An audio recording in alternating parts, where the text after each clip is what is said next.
I'm Lily with SGI Property Management, and in this video, I want to talk about the pros and cons of a month-to-month lease agreement. Month-to-month lease agreements are an alternative to traditional fixed-term leases and offer a little more flexibility for both landlords and tenants. When managing rental properties, more flexibility can be an advantage, but it can also come with some downsides.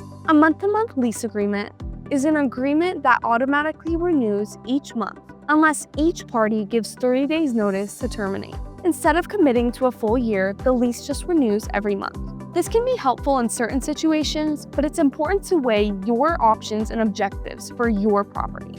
Month-to-month agreements are great for short-term rentals, temporary housing, or uncertain future plans. From a landlord perspective, you can adjust strategies without waiting for a fixed term lease to end months or possibly even years down the road. If you're considering selling the property or moving back into it yourself, you can do so without waiting out a long lease term. This is especially useful for landlords who want to keep their options open. Another advantage is that you're not locked into a set rental rate for a full year.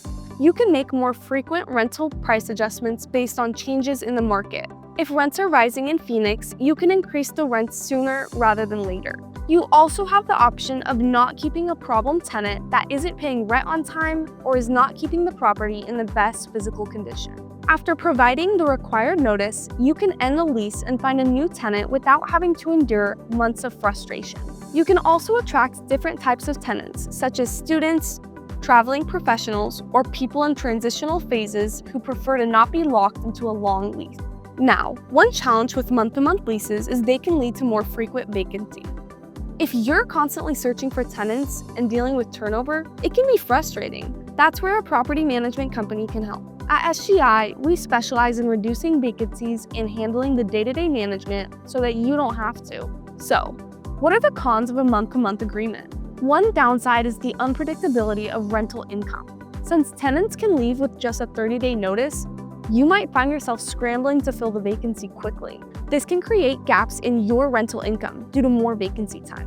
You'll have to spend more time marketing the property, screening new tenants, and dealing with logistics of move-ins and move-outs. More turnover can also lead to more wear and tear on the property, leading to higher maintenance costs. Another con is that month-to-month agreements can sometimes lead to frequent rent negotiations. Since tenants are aware that their lease isn't tied down for the long term, they may push back on rent increases, request concessions, or try to negotiate a better deal. This can make it harder to maintain steady income. As a reminder, you will always want to make sure that even a month-to-month lease is in writing. In Arizona, you must give a tenant 30 days notice to make any changes to the agreement. Verbal agreements are not legally enforceable. Written agreements will clearly lay out all of the lease terms. So, should you offer a month-to-month lease? It really depends on your situation. If you really need the flexibility and can handle more turnover, it can be a good option. But if you prefer stability and guaranteed longer-term rental income, a long-term lease is a better fit.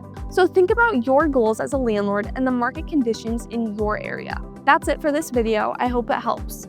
Don't forget to like, subscribe, and check out our other videos for more landlord tips. Thank you for watching.